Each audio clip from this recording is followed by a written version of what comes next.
Bien, hermanos, continuamos en la enseñanza en la serie de la primera carta de Pablo a Timoteo.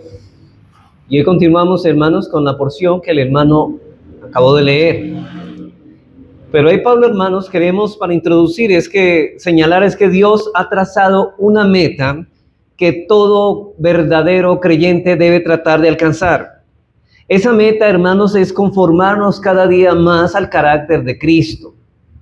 Esta meta es presentada en la Escritura de distintas maneras. Se nos llama a vivir una vida que es agradable a Dios, a andar como es digno del Evangelio, a mostrar en nuestra vida el fruto del Espíritu Santo, a andar a la altura de la vocación en que hemos sido llamados, etcétera, etcétera. Sin embargo, estas no son más que perspectivas distintas de la misma meta.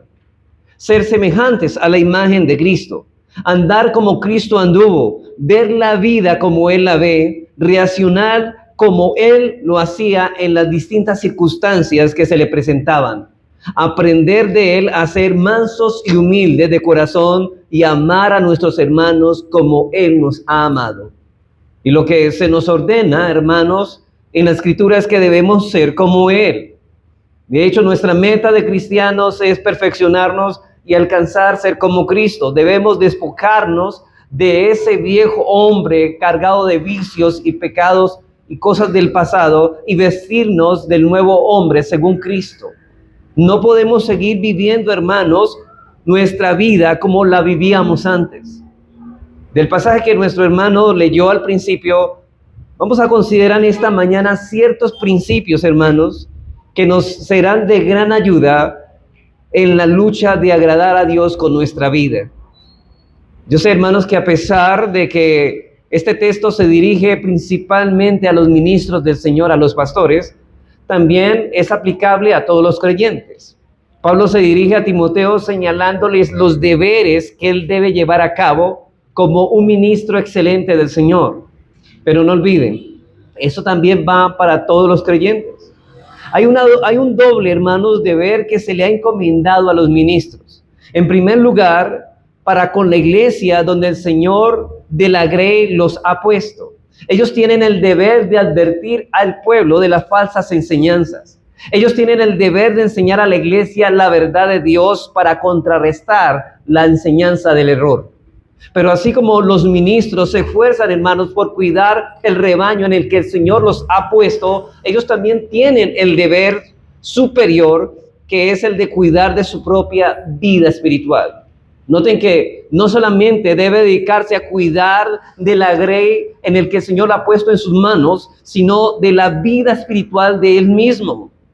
Un ministro del Señor no debe descuidar el cuidado personal de su propia alma por el trabajo en el ministerio pastoral. Por eso Pablo exhorta a los pastores de la iglesia de Éfeso.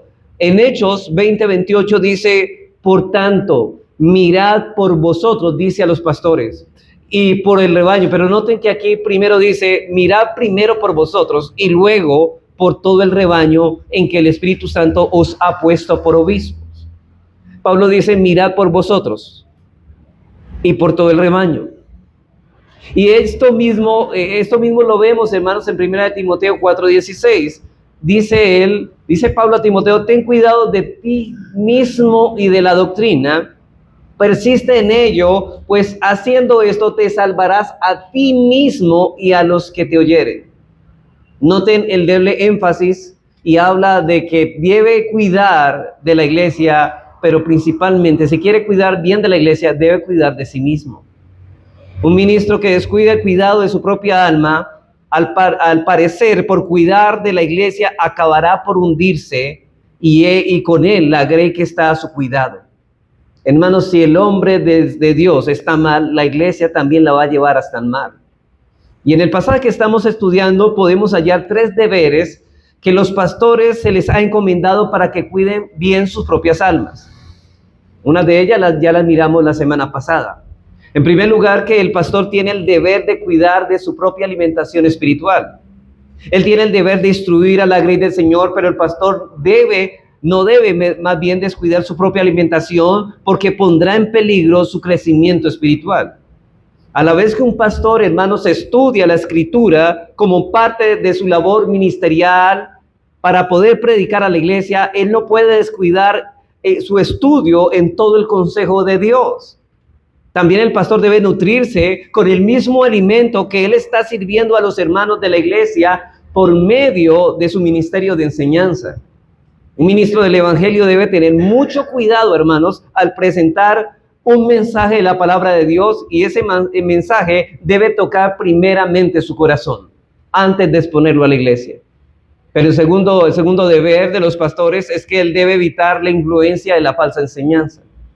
Él debe evitar toda enseñanza que no edifique, debe guardarse de esto. Y en tercer lugar, los pastores tienen el deber de ejercitarse en la piedad. De hecho, ahí terminamos la semana pasada, ¿no? En este punto, que simplemente dimos una introducción. En la enseñanza anterior solo hicimos una introducción de este punto en el que vimos en primer lugar que la Escritura presenta la piedad como algo que identifica o identifica al cristiano, y solamente a él. Solamente un verdadero cristiano puede ser piadoso y nadie más que él. Y esto porque el poder del Espíritu Santo solamente obra en un creyente. En segundo lugar, que la piedad, dice Pablo, afecta toda la vida del hombre. La piedad afecta toda nuestra vida, aún nuestras motivaciones, también afecta nuestras relaciones personales. Nuestra vida de piedad afecta toda nuestra vida interna, pero también afecta a todos los demás. Recuerden, hermanos, que la piedad es devoción en acción. Es decir, la piedad inicia con una actitud hacia la persona de Dios y terminará afectando nuestra actitud hacia los demás. La piedad tiene que ver, hermanos, en primer lugar con mi relación con Dios, con mi vida centrada en Dios. ¿Cómo yo me muevo? ¿Realmente mi vida está centrada en Dios? Que trae como resultado una vida que agrada a Dios. Por eso Jerry Bridges dice que es imposible ser muy ortodoxo en su propia doctrina y muy recto en el comportamiento de uno y aún no ser piadoso. Muchas personas, dice él, son ortodoxas y rectas, pero no están dedicadas a Dios. Están dedicadas a su ortodoxia y a sus estándares de conducta moral. Es decir, aunque estos hombres se autoengañen pensando que son piadosos, no lo son. ¿Por qué? Porque su vida no está dedicada a Dios, no está centrada en Dios.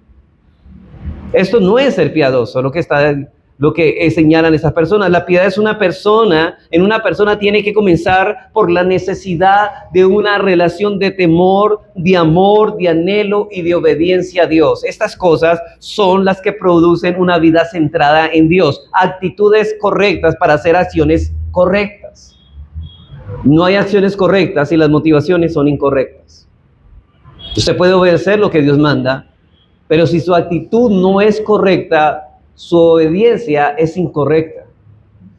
Y si esto no está presente en todo lo que hagamos, es necesariamente, hermanos, sin piedad. Si usted no hace las cosas motivado por el temor y el amor y el deseo por obedecer a Dios, entonces su piedad es impiedad. Aún si usted está haciendo lo que debe hacer, si no lo hace con las motivaciones apropiadas, usted no está obedeciendo realmente a Dios. La piedad es devoción en acción, es decir, que hay una actitud que se antepone o que nos mueve a hacer lo que es correcto, con las actitudes correctas. La Escritura nos dice que la piedad es un don de la gracia de Dios. El apóstol Pedro nos dice en 2 de Pedro 1:3, dice que todas las cosas que pertenecen a la vida y a la piedad nos han sido dadas por su divino poder. Hermanos, si el poder divino no hace su obra en una persona, esa persona no puede ser piadosa. No puede ser una persona que está centrada en Dios, que teme a Dios, que tiene amor por Dios. Pero la persona piadosa, es decir, el creyente, tiene sobre sus hombros el deber de ejercitarse en la piedad. No solamente Dios lo ha dotado de la capacidad de hacer lo que el otro no puede hacer, que es el incrédulo, sino que Dios lo ha dotado con todos los recursos para que pueda cumplir esa responsabilidad. Y esto es lo que Pablo manda a Timoteo en 1 Timoteo 4, en la segunda parte, dice: ejercítate, Timoteo, en la piedad. Dios nos da los recursos para la piedad, pero somos nosotros los que debemos ejercitarnos en ella.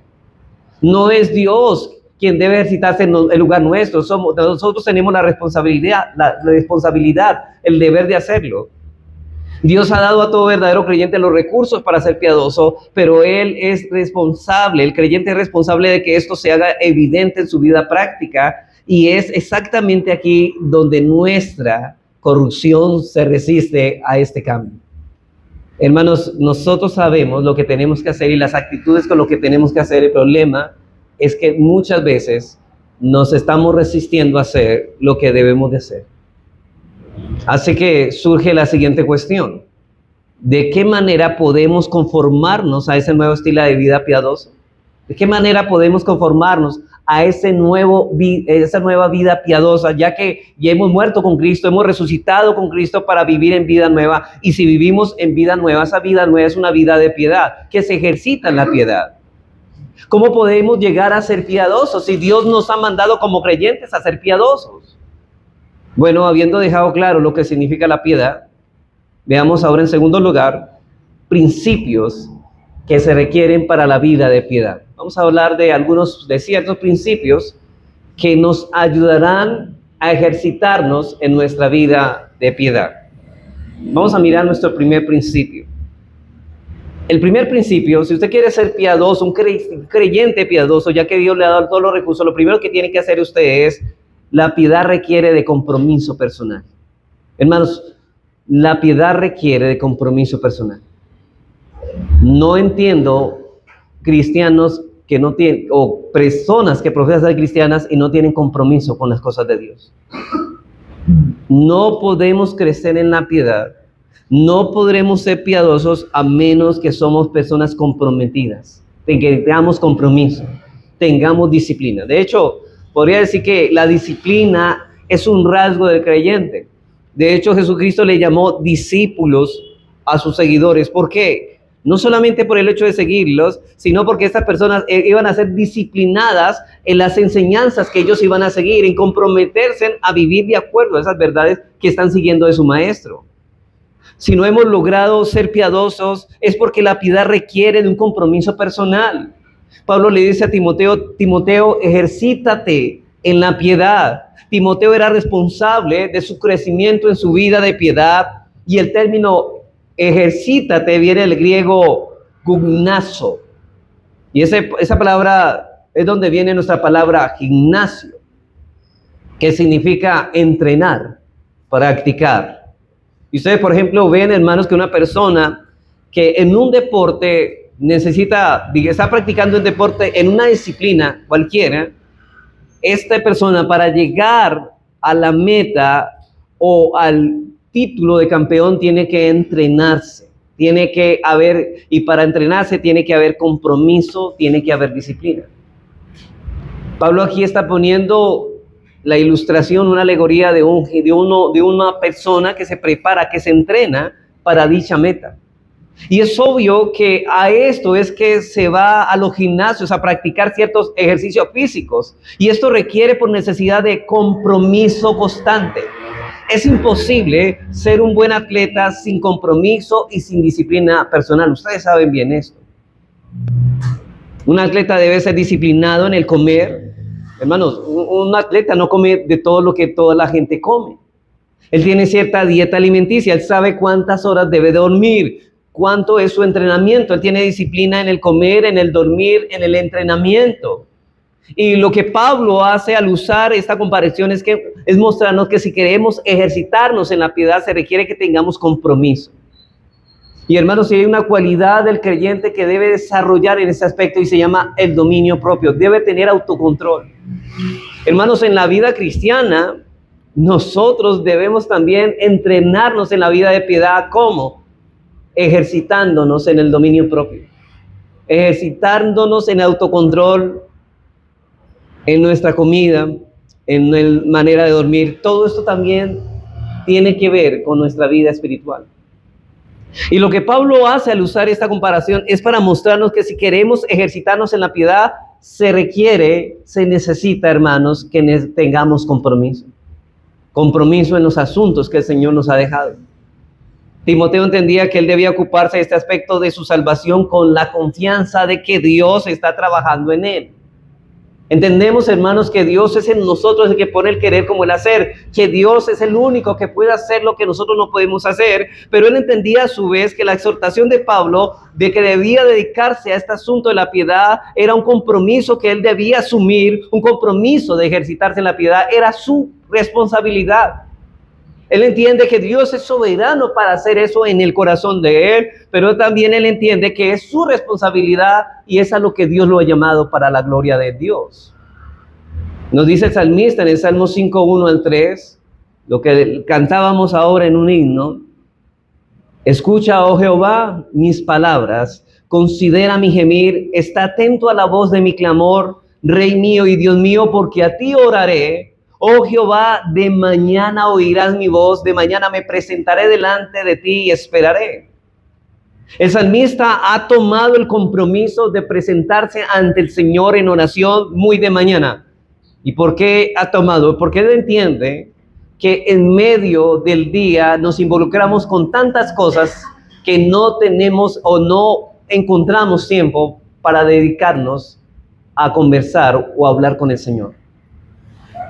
Pero nosotros sabemos muy bien cuánto, hermanos, se nos dificulta someter nuestra carne en levantarnos bien temprano a buscar el rostro de Dios. Pero, como les dije en una ocasión, si ustedes quieren, hermanos, que algo haga parte de su vida, es que nosotros debemos actuar para formar el carácter en estas cosas. El salmista David, pese a las muchas ocupaciones que tenía como rey, porque tenía muchas ocupaciones en el reinado, era consciente que si empezaba el día y no buscaba al Señor desde temprano, no iba a tener tiempo para meditar y estar en la tranquilidad y en la soledad con Dios. Yo creo que como cristianos deberíamos buscar más bien la mañana. ¿Por qué? Porque estamos libres de toda distracción y ocupación que en el día, en el transcurso del día, se nos ocupa tanto. Un celular, una llamada, el ruido, el bullicio de la calle, todas estas cosas pueden hacer que nos distraigamos y no nos concentremos como deberíamos hacerlo. Por eso dice el salmista: oh Jehová, de mañana oirás mi voz, de mañana me presentaré delante de ti. Este hombre, hermanos, ha tomado, hermanos, la determinación de comprometerse a vivir en la presencia de Dios. De hecho, una vida devota, un hombre de devoción, un hombre que es devoto a Dios, es un hombre que decide vivir y se compromete a vivir delante de la presencia de Dios, una vida centrada en Dios, sabiendo que todo lo que tiene que hacer en el día está centrado en Dios y es para la gloria de Dios. Es decir, todo lo que va a hacer en el día lo hace en el poder de Dios, conforme a la voluntad de Dios, motivados por el temor y el amor a Dios para la gloria de Dios. El apóstol Pablo por eso dice en 1 Corintios 9:25, dice que la piedad poniendo como ejemplo el atletismo, dice lo siguiente: todo aquel que lucha, de todo se abstiene. Ellos a la verdad para recibir una corona corruptible, o sea, para las cosas de esta vida. Pero nosotros, los creyentes, una corona incorruptible. Versículo 26. Así que yo de esta manera corro no como a la aventura, de esta manera peleo no como quien golpea el aire, sino que golpeo mi cuerpo y lo pongo en servidumbre. Y note que él está hablando de poner a su cuerpo en servidumbre, un autocontrol con los apetitos de la carne, no sea que viniendo a ser heraldo para vosotros, yo mismo venga a ser eliminado. Ahora, este compromiso, hermanos, que el apóstol Pablo habla aquí en 1 Timoteo 4:7, de ejercitarse en la piedad, implica una vida de disciplina en el uso del tiempo. Una vida de disciplina en el uso del tiempo implica una vida de disciplina, hermanos, disciplinada ¿en qué? En las diversiones lícitas. Nosotros debemos mirar qué cosas son lícitas en nuestra diversión. Implica una vida disciplinada en el descanso. Hermanos, quizás dormimos más de lo que deberíamos dormir, o quizás dormimos menos de lo que deberíamos dormir. Por eso no estamos funcionando como deberíamos funcionar. Somos de los que nos levantamos y madrugamos a las 8 de la mañana. Eso no es autocontrol. Debemos tener una vida disciplinada.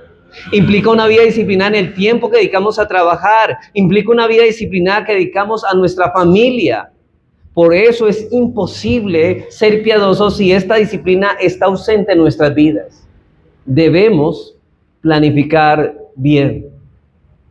Y aquí no hay excusas, hermanos, ya que todo verdadero creyente, todas las cosas que pertenecen a la vida y a la piedad nos han sido dadas por el divino poder de Dios. Y la razón de que no seamos disciplinados es que nos falta, ¿sabe qué? Dominio propio. No tenemos control sobre nuestros apetitos. Decía, no sé si era el salmista, que decía que el hombre fuerte no es el que domina ciudades y reinos, sino el que domina su propio corazón, los apetitos, los impulsos de su malvado corazón. ¿Por qué muchos cristianos o muchos que profesan la fe no hacen lo que deben de hacer? Porque no tienen control sobre sus apetitos, sobre sus deseos, sobre sus inclinaciones carnales. Por eso dice el apóstol Pablo en 2 de Timoteo 1:7, que Dios no nos ha dado espíritu de cobardía, sino de poder.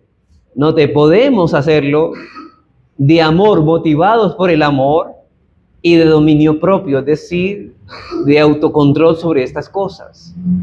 El problema no es tan que nunca hemos sido disciplinados. El problema se halla en que no nos esforzamos en buscar la piedad.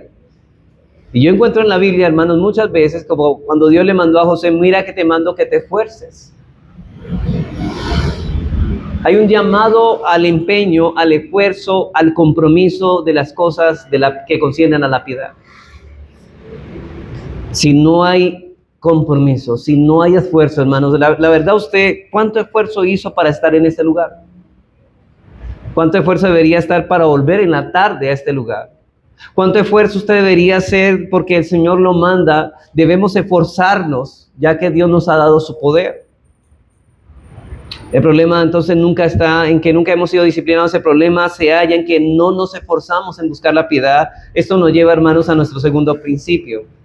Así que no solamente la vida de piedad, no solamente requiere de compromiso, sino que también requiere de esfuerzo. En segundo lugar, la piedad requiere de esfuerzo. Usted debe ser comprometido, pero usted debe esforzarse.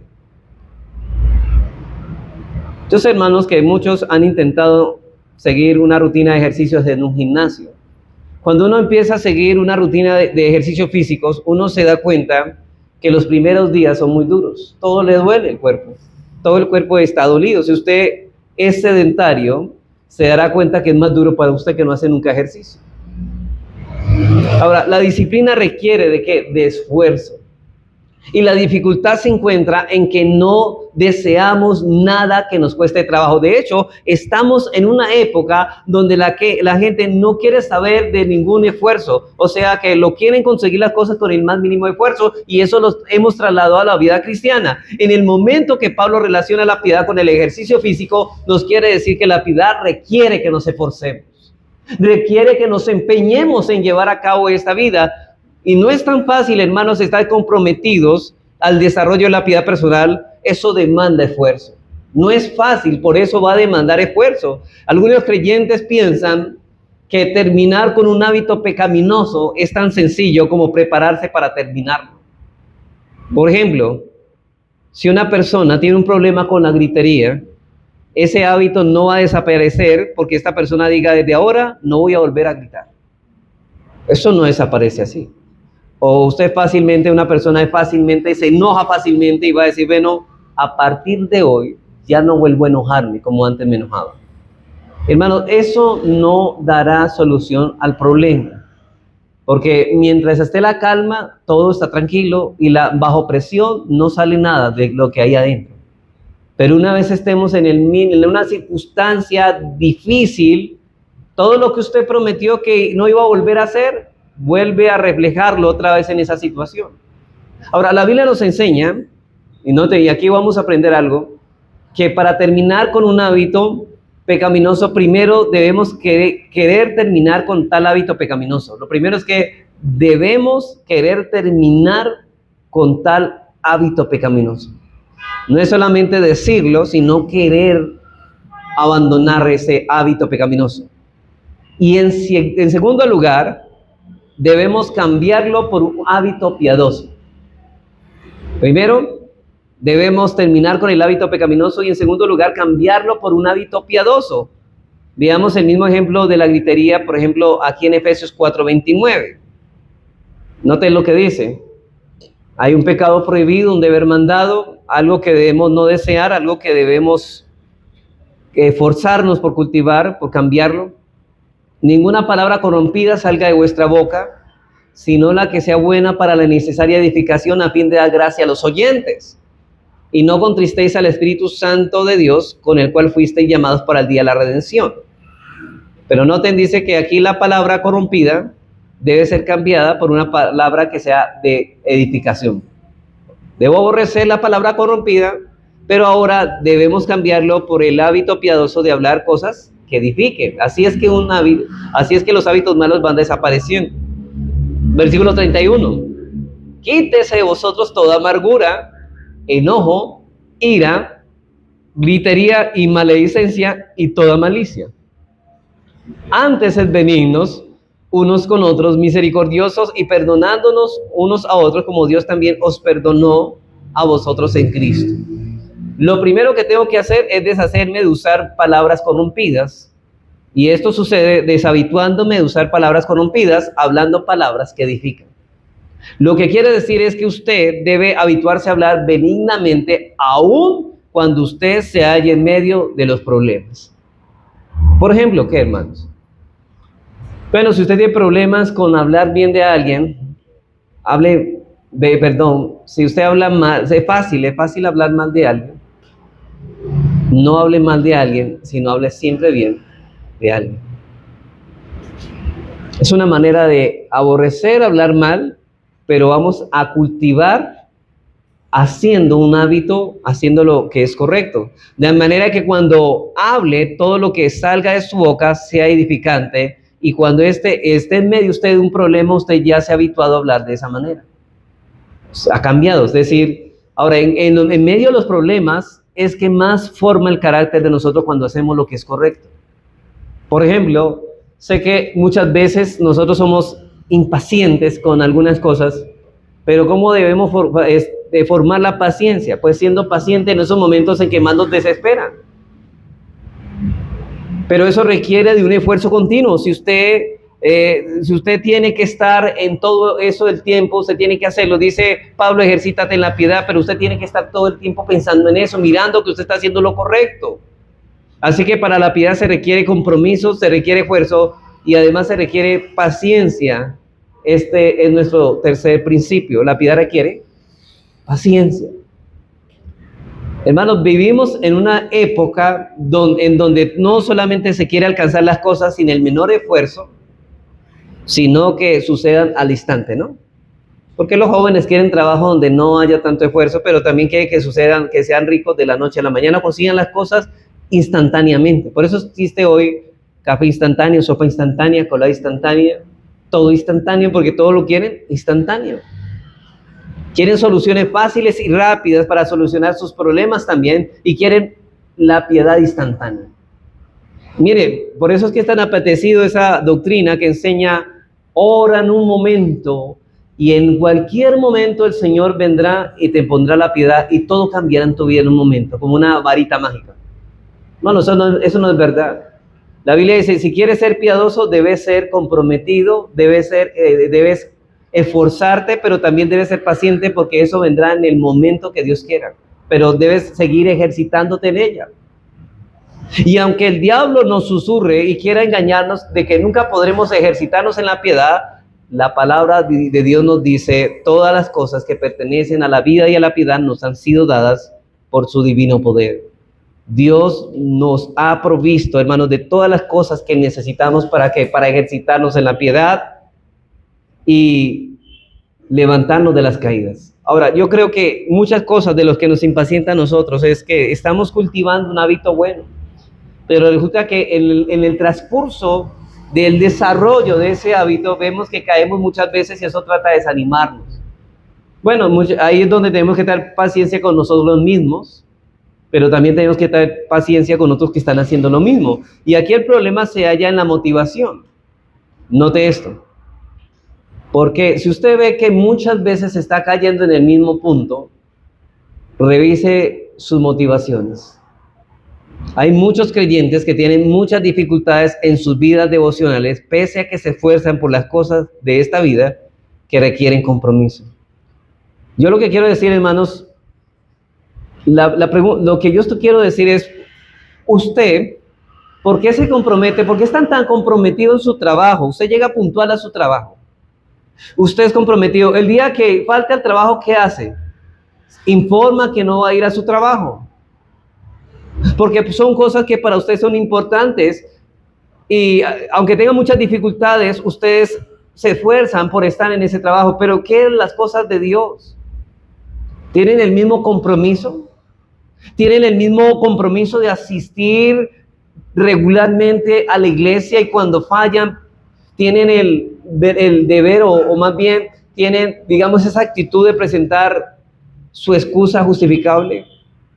Por ejemplo, la mayoría de ustedes trabajan y sabemos que ningún trabajo puede manejarse sin compromiso. Usted tiene que cumplir con cierta hora, usted tiene que cumplir con ciertas responsabilidades. Aun si usted, hermano, es su propio jefe, usted tiene los compromisos y eso lo empuja a cumplir con sus responsabilidades. Usted como su propio jefe sabe que tiene que pagar facturas, que tiene que pagar ciertas cosas y usted es responsable con esa y se esfuerza. Pero todo trabajo requiere compromiso, esfuerzo y paciencia.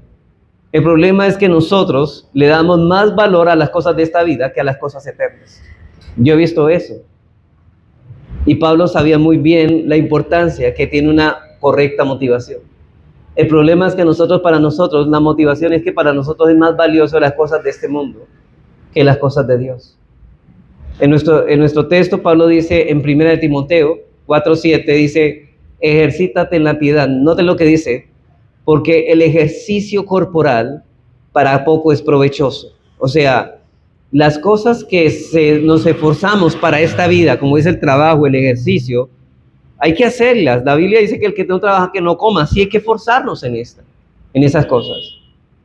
Pero el problema es que le hemos dado mucho tiempo y somos más comprometidos en esas cosas que en las cosas de Dios.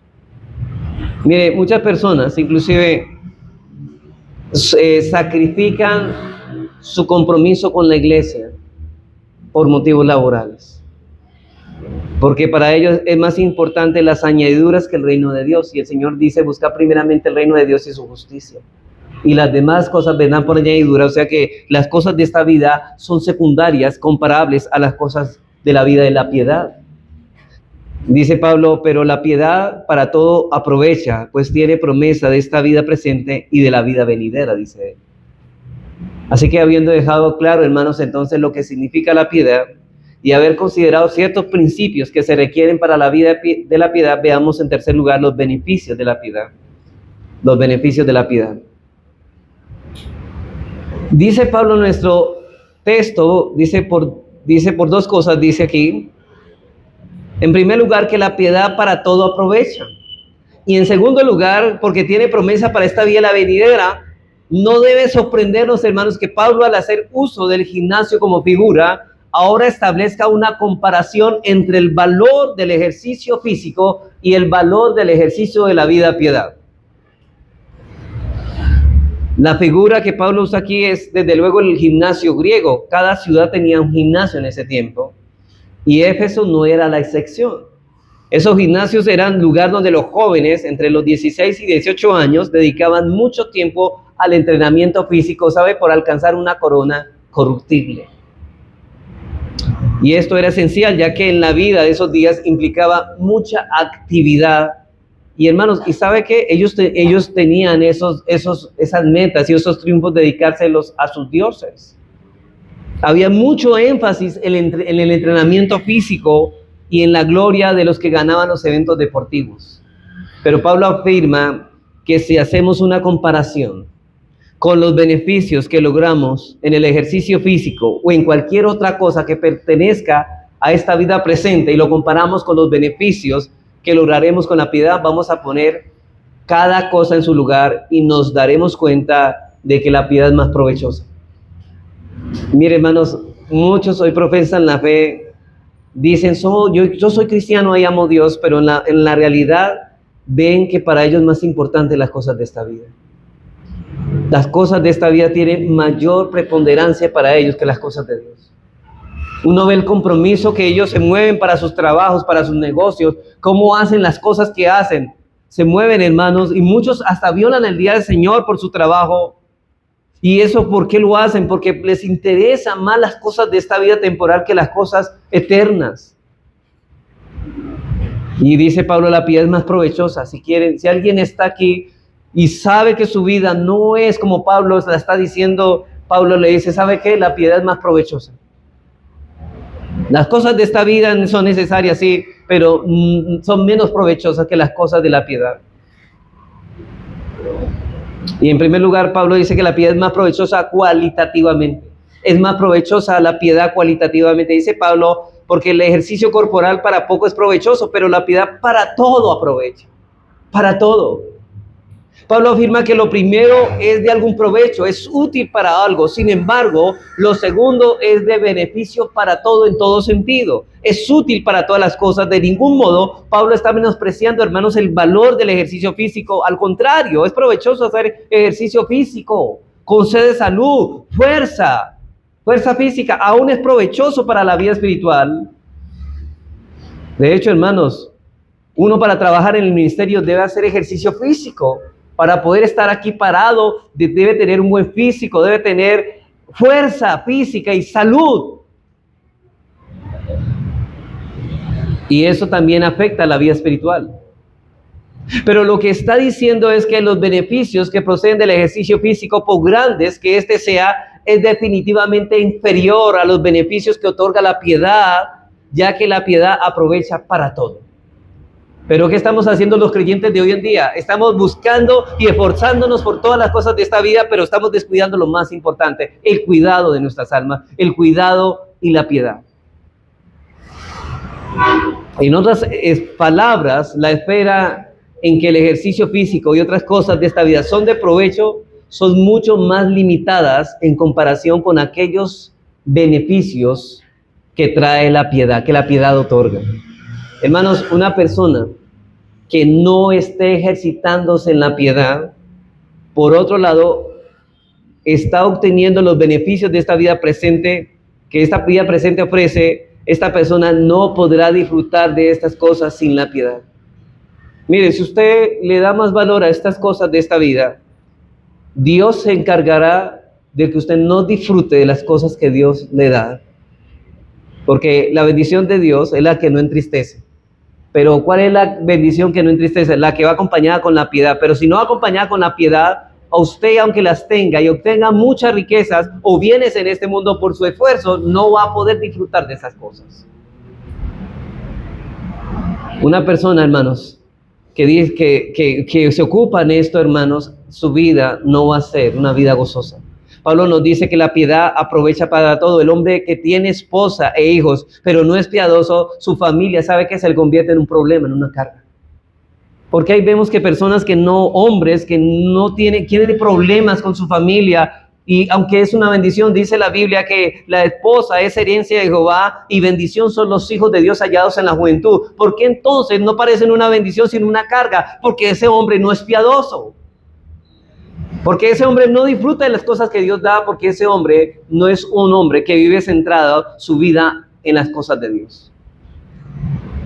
Una persona que no está ejercitándose en la piedad, pero por otro lado está obteniendo los beneficios de esta vida, esta persona no podrá disfrutar de eso, hermano. Recuerden, hermanos, que el elemento de la piedad es el amor a Dios.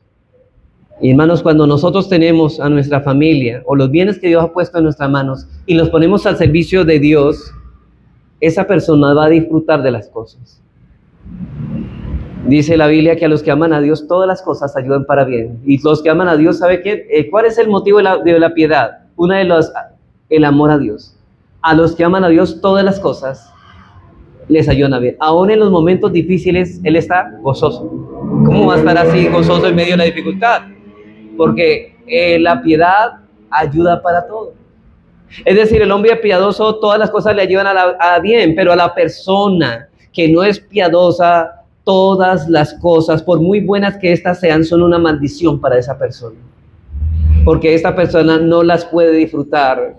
Por eso dice Pablo que la piedad aprovecha para todo. Cristo dijo que la vida del hombre no consiste en los bienes que posee. Si una persona cree que la felicidad o la satisfacción de su alma se encuentra en los bienes, está equivocado, porque el Señor Jesucristo dijo que la vida del hombre no consiste en los bienes que posee. Usted puede trabajar y empeñarse mucho en su trabajo y lo puede alcanzar esas metas, pero Dios se va a encargar de hacerle la vida miserable.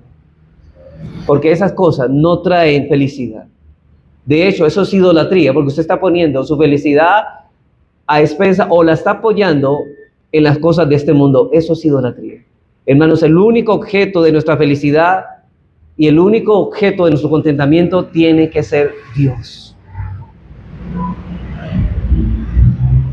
Por eso dice Pablo que es en ese contexto que debemos disfrutar las cosas, por eso aprovecha la piedad.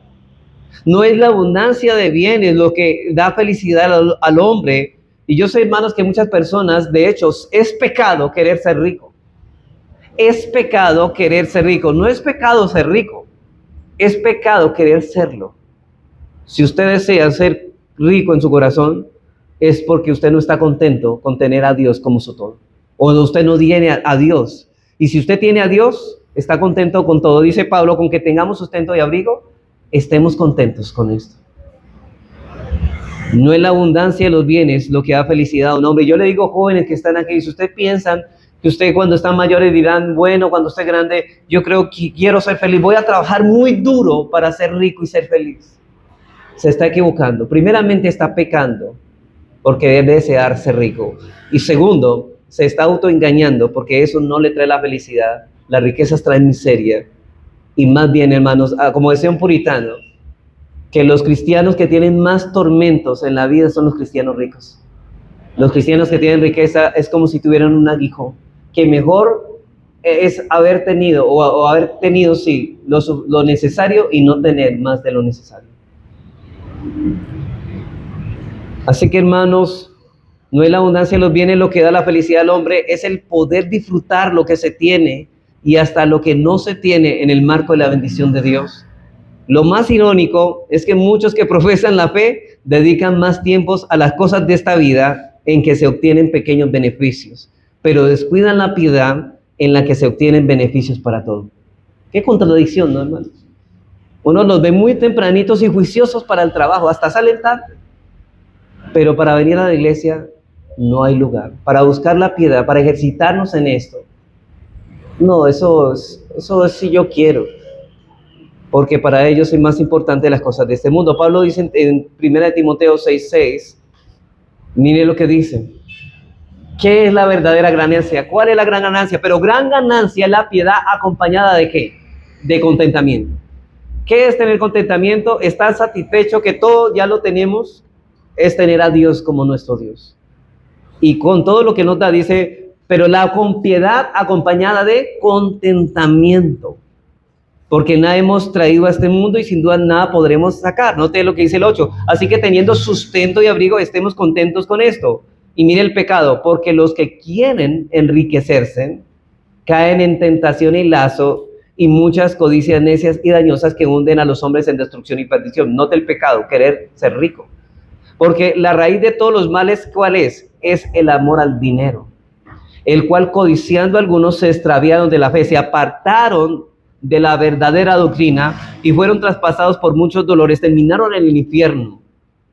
Versículo 11, mas tú, hombre de Dios, si tú eres un hombre de Dios, huye de estas cosas y sigue la justicia, ¿qué? La piedad, ejercítate en la piedad, más que en buscar las cosas de este mundo. Gran ganancia es la piedad acompañada de contentamiento, dice Pablo, aunque no tengamos nada, porque los que quieren enriquecerse caen en tentación y lazo y muchas codicias necias y dañosas que hunden a los hombres en destrucción y perdición. Y los que quieren ser ricos terminarán traspasados por muchos dolores. Y los que se ejercitan para la piedad, ¿sabe qué? Terminarán con una gran ganancia, porque la piedad para todo aprovecha. En segundo lugar, la piedad también es provechosa cuantitativamente, no solamente cualitativamente, sino cuantitativamente. Dice Pablo, ejercítate para la piedad, porque el ejercicio corporal para poco es provechoso, pero la piedad para todo aprovecha, pues tiene promesa de esta vida y la venidera. Dios ha prometido esto y Él siempre cumple sus promesas. Y esta vida que Dios concede, que sobrepasa a toda otra bendición en valor, es tanto para el presente como para el futuro, para la edad presente como para la venidera. Y el ejercicio físico y el esfuerzo que hacemos aquí tiene beneficios que tienen que ver con el presente aquí, pero la piedad tiene alcance mucho mayor, pues es de beneficio y tiene promesa de vida para ahora y para después, la vida que Cristo Jesús quiere para nosotros. Ahora, no es que la piedad tenga promesa para esta vida y la venidera, más bien tiene promesa de vida en esta vida y la venidera. Ahora, lo que estoy diciendo aquí es, note que el texto no está diciendo, parece que dijera que tiene promesa para esta vida y la venidera. No, tiene promesa de vida en este momento presente y para el futuro. Veamos Tito 1, 1 y 2 y miremos esta realidad. Tito 1, 1 y 2 dice: Pablo, siervo de Dios y apóstol de Jesucristo, conforme a la fe de los escogidos de Dios y el conocimiento de la verdad que es según la piedad, en la esperanza de la vida eterna, la cual Dios, que no miente, prometió desde antes del principio de los siglos. ¿Qué es lo que está prometiendo aquí? La vida eterna. O sea que la piedad nos da promesa de vida en este siglo, en este tiempo. Y también vemos esto en 2 de Timoteo 1:1. Pablo, apóstol de Jesucristo, por voluntad de Dios, según la promesa de vida que es en Cristo Jesús. Así que, hermanos, sabemos que la promesa de vida es Cristo, pero la vida eterna se nos promete la vida ahora. ¿Y qué es la vida eterna, hermanos? Yo sé que muchas personas piensan que la vida eterna se refiere a una cantidad de vida interminable. Pero Jesús no está hablando de eso, está hablando de calidad de vida. Nuestra calidad de vida debe mejorar aquí y en el futuro. Debe ser mejor que la de otros. Pero ya dijimos que tener una mejor vida no significa tener muchas riquezas. Por ejemplo, han ido a un predicador, a un telepredicador que dice: tu mejor vida ahora. Y lo que él enseña en esa mejor vida ahora es tener mucho dinero. Pero la Biblia dice totalmente lo contrario. Es tener la piedad, es vivir en piedad y estar contento con lo que tenemos. Pablo le dice a Timoteo que la piedad tiene promesa de vida eterna, que el creyente empieza a disfrutar ahora como también en la eternidad. Y esa esencia de la vida eterna es el conocimiento de Dios. Jesucristo dijo en Juan 17:3: esta es la vida eterna, que te conozcan a ti y a Jesucristo a quien tú has enviado. En otras palabras, Pablo está hablando de las bendiciones que tiene un creyente por medio de la piedad, ya que es la piedad la que lo acerca a Dios y es la piedad la que alimenta esta relación que el creyente tiene con Dios. Hermanos, ¿cuál es la fuente de nuestra felicidad? Dios. ¿Y qué es lo que hace la piedad? Acercarnos a la fuente de felicidad. O sea que si la piedad nos ayuda a acercarnos más a la fuente de la felicidad, entonces por lo tanto vamos a ser más felices, más gozosos. Ahora bien, al hablar Pablo de la vida eterna, no se refiere, como les dije, a una vida interminable, sino a una calidad de vida que nos es dada por medio de Jesucristo. Segura que el Señor, cantábamos en el último himno, que el Señor promete darnos una vida abundante. Dice en Juan 10:10: yo he venido para que tengan vida y para que la tengan en abundancia. Y en tanto, hermanos, crecemos en la piedad, disfrutaremos de la nueva vida que Dios nos ha dado. El salmista dice en el Salmo 1:3, dice que bienaventurado el varón que no anduvo en consejo de malos, ni en sillas escarnecedores se ha sentado, sino que en la ley de Jehová está su delicia. ¿Qué pasa con este hombre en el versículo 3? Será como árbol plantado junto a corrientes de agua, que da su fruto a su tiempo y su hoja no cae. ¿Y sabe qué? Todo lo que hace prosperará. ¿Sabe por qué? Porque la piedad para todo aprovecha. Los que están unidos a Cristo han comenzado a disfrutar de esta vida, pero lo más grandioso es que esta dicha va más allá de este mundo presente. Cuando todo este mundo, hermanos, haya sido destruido y termine, los que se estén ejercitando para la piedad continuarán disfrutando de ella. Por cierto, Pedro pone esto como incentivo para buscar la piedad. Noten lo que dice en 2 de Pedro 3:10 al 11. Pero el día del Señor vendrá como ladrón en la noche, en el cual los cielos pasarán con gran estruendo y los elementos ardiendo serán deshechos y la tierra y las obras que en ella hay serán quemadas. Versículo 11 puesto que todas estas cosas, hermanos, han de ser desechas, dice el apóstol, ¿cómo no debéis vosotros andar en santa y piadosa manera de vivir? O sea que la segunda venida de Cristo nos debe incentivar, no, hermanos, a curiosear, sino a motivarnos a buscar la piedad. Y regresemos a nuestro texto en el versículo 9 para ir terminando. Dice Pablo, palabra fiel es esta y digna de ser recibidas por todos. Ya nosotros habíamos visto que esta frase se refiere a declaraciones doctrinales que la iglesia primitiva había aceptado como buena y válida. En otras palabras, era tan evidente la verdad del versículo 8 que se llama digna de ser recibida por todos los santos. Y esta, así como Pablo lo escribió, la iglesia creció en el contexto judío. Y noten que esta frase era que el ejercicio físico para poco es provechoso, pero la piedad para todo aprovecha. Eso es una frase que antiguamente esa era una verdad que para ellos era un dogma y que era bien aceptada. Y como la iglesia creció en el contexto judío, pero se extendió de manera rápida en el mundo griego, y estos, como enfatizaban tanto en el ejercicio físico, los griegos, los gentiles, lo más seguro es que estos que antes fueran atletas se convirtieran al Señor. ¿Y sabe qué pasó? Y ellos ya no se empeñaban tanto en lo físico, sino que ahora se empeñaban más en ejercitarse en la vida de piedad. Ese es el contexto donde nació esta declaración que es muy recitada. El ejercicio corporal para poco es provechoso, pero la piedad para todo aprovecha. Se convirtió en una verdad del cristianismo. El mundo, hermanos, anuncia con ostentación, con bombos y platillos, el compromiso de las cosas de esta vida.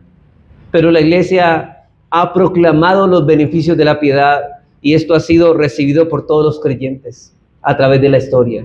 No solo por la iglesia ha proclamado verbalmente esa verdad, sino que nuestras vidas han proclamado esa verdad. Por eso Pablo dice en el versículo 10 que por eso mismo trabajamos y sufrimos oprobios. Pablo trabajaba en la proclamación del evangelio y sufría. Pablo y sus compañeros de milicia en el evangelio eran testimonios vivos de este dicho, porque ellos se ejercitaban más en la piedad que en otra cosa. Ellos esperaban en el Dios viviente, no en los ídolos muertos, como esperaban estos que iban tras coronas de ídolos. Y ese Dios ha dado en la piedad promesas temporales y eternas. Y Pablo dice, por esto mismo trabajamos para el reino de Dios, hermanos. ¿Usted cuánto le dedica al reino de Dios? ¿Qué está haciendo, por ejemplo, por esta iglesia? Aparte de usted venir a esta iglesia, ¿qué está haciendo usted para que el reino de Dios se extienda? Porque un hombre piadoso está trabajando en eso, se esfuerza en eso. Hermanos, no solo la iglesia proclama verbalmente eso, sino en su vida. Pablo dice, nosotros trabajamos por el reino, y la palabra ahí es agonizamos. Es como si Pablo dijo, trabajamos hasta el punto de la fatiga y la extenuación. Una cosa es proclamar lo que dice la Biblia y otra cosa es cambiar nuestro estilo de vida por lo que profesamos creer. Porque muchas veces personas dicen que para mí primeramente es el reino de Dios y su justicia, pero en la práctica no se ve así. Primeramente son las cosas de esta vida las que tienen en su mente. Eso es lo que ocupa más tiempo en su vida y en sus pensamientos. Nosotros decimos que somos peregrinos en este mundo, ¿sí, hermano? Que estamos de paso, que nuestra mirada está en los cielos, pero cuánto esfuerzo y con cuánto compromiso nos dedicamos a aquellas cosas que son temporales, descuidando aquellas cosas que son eternas. Una cosa es decir, yo creo lo que la palabra de Dios dice, y otra muy distinta es vivir conforme a eso que decimos creer. Hermanos, no todo el que me dice Señor, Señor entrará al reino de los cielos, sino el que hace la voluntad de mi Padre. Usted puede decir que tiene una intimidad con Dios, pero si usted no vive conforme a la voluntad de Dios, no se esfuerza por vivir de la manera como Dios manda en su palabra, usted se está engañando si cree que Cristo es su Señor, y se está engañando si cree que usted tiene una vida íntima con Él. Dios nos dice que la piedad aprovecha para todo, y es una vida centrada en Él. Es una vida que todo gira alrededor de esa cosa, del centro. Dios se convierte en todo, hermanos. Usted trabaja en lo que trabaja por la gloria de Dios, tiene su familia, educa a sus hijos como los educa porque usted desea, porque Dios es el centro de su vida. Es una vida piadosa que está centrada ¿en quién? En Dios. El problema es este. Y muchas personas terminan en el infierno y en la perdición. ¿Sabe por qué? Porque vienen a la congregación y sabe que no vienen a buscar que todo lo que Dios les ha dado esté centrado en Dios y para la gloria de Dios, sino que ellos ponen en el centro sus asuntos y a Dios en la periferia. Es decir, Señor, yo vengo para que me ayudes en mis asuntos laborales, en todo esto me ayudes, pero yo te busco es para que tú me ayudes, porque mi fin no eres tú, mi fin son las cosas que yo tengo y no es Dios. Hermanos, y ese Dios vivo, dice Pablo, es también un Dios bondadoso. Dios es bueno porque también es salvador. Dice que Él es salvador de todos los hombres, mayormente de los que creen. Desde luego que aquí nos está enseñando, hermanos, que todos los hombres se van a salvar, porque la frase final dice, especialmente los que creen, indica claramente que aquí a la palabra se le da una aplicación. Dios es el salvador de todos los hombres, pero de algunos hombres, esto es de los creyentes. Él es salvador en un sentido más profundo y glorioso para los demás. Es decir, esto claramente implica que cuando se llama salvador de todos los hombres, esto no puede significar que a todos los hombres se les imparte vida eterna, porque no es así. Entonces, ¿por qué dice que Él es el salvador de todos los hombres? Bueno, la palabra soter, que es la que traduce salvación, no significa siempre que es salvación de los pecados. Y esto claramente implica que cuando se le llama salvador de todos los hombres, esto no puede significar que todos imparte vida eterna como lo hacen los creyentes. Entonces, la palabra salvador debe tenerse en el sentido que actualmente nosotros por lo general no le damos más bien, y esa es exactamente la causa de la dificultad. Por ejemplo, en la versión Septuaginta del Antiguo Testamento, la palabra soter, que se usa acá en 1 Timoteo 4:10, y que generalmente se traduce como salvador, a veces emplea en un sentido muy inferior a lo que nosotros generalmente atribuimos. Por ejemplo, en Jueces 3:9, ¿ustedes recuerdan al juez Otoniel? A ese juez se le llamaba Salvador, Soter, o Libertador. ¿Sabe por qué? Porque salvó a los hijos de Israel de las manos de Cusán Risataín, rey de Mesopotamia. ¿Pero de qué los salvó? ¿De los pecados? No, los salvó de un rey que los subyugara. En ese caso, Otoniel era un salvador. En Segunda de Reyes 13:5 se nos dice que vio Jehová salvador a Israel, y salieron del poder de los asirios. Note que en ese sentido todos los jueces de Israel fueron salvadores, libertadores. En Nehemías 9:27 dice, le enviaste libertadores, y aquí la palabra es salvadores, aquí está la palabra soters, para que los salvase la mano de los enemigos. Vuelvo a preguntar, ¿aquí está hablando de salvación del pecado? No, simplemente de salvación de los enemigos físicos que tenía Israel. Y en el Nuevo Testamento continúa esta enseñanza como era de esperar. En su amor, bondad y misericordia, el Padre Celestial, note que dice en Lucas 6:35 que hace salir el sol sobre buenos y malos, y hace llover sobre justos e injustos, como dice en Mateo 5:45. Dice en Lucas 6:35 que es benigno para con todos los ingratos y malos. Hermanos, lo que estoy diciendo es que Dios es salvador en ese sentido de todos los hombres, es decir, Él hace que todos tengan el alimento, Él hace salir el sol sobre todos. La maldad de los malos consiste en parte en esto, que no han dado gracias por la bondad de Dios, a pesar de que los ha salvado de una muerte, porque les ha dado todo cuanto necesitan. Romanos 1:21 dice que estos hombres no le dieron gracias a Dios.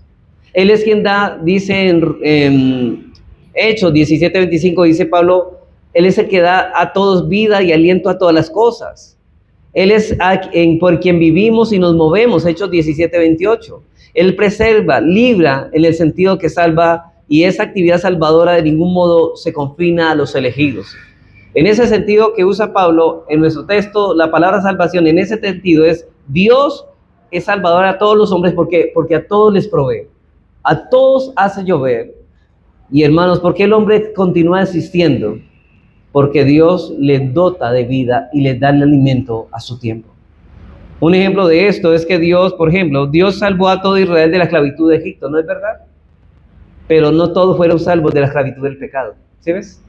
¿Él es salvador de todo Israel? Sí, en un sentido, pero no es salvador de todos los israelitas, sino solamente de los creyentes. Es decir, que Dios fue salvador de todos, pero especialmente de los que creyeron.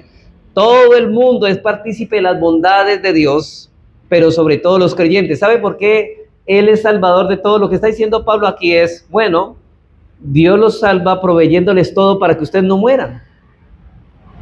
Pero especialmente los creyentes es salvo. ¿Por qué? Esa salvación es especial para los creyentes.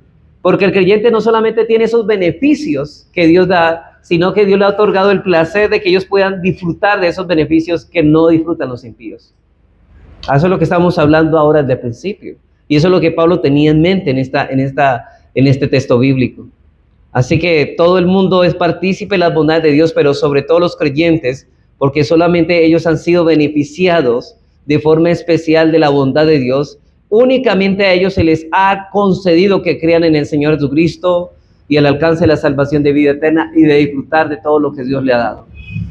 En ese Dios viviente, fiel, que nos dice su palabra, es el que nos dice que el ejercicio físico y todas las cosas que pertenecen a la vida de la piedad aprovechan. O las cosas que pertenecen a esta vida aprovechan, pero un poco, en un sentido limitado, pero la piedad para todo aprovecha, pues tiene promesa para esta vida y para la vida venidera. Y esto es gracias a la obra de Cristo en la cruz por sus elegidos, hermanos. Así que todos los escogidos, todos los salvos, ¿saben qué van a hacer? Su responsabilidad es ejercitarse más en la piedad que en las cosas de esta vida. Para concluir, hermanos, así que los creyentes somos responsables en la piedad. Somos responsables de que el carácter de Cristo sea manifestado en todas las áreas de nuestra vida, pero no olvidemos, hermanos, que la piedad requiere compromiso, requiere esfuerzo, requiere paciencia. Sin estos tres elementos no podremos ejercitarnos en la piedad. Vamos a orar, hermanos.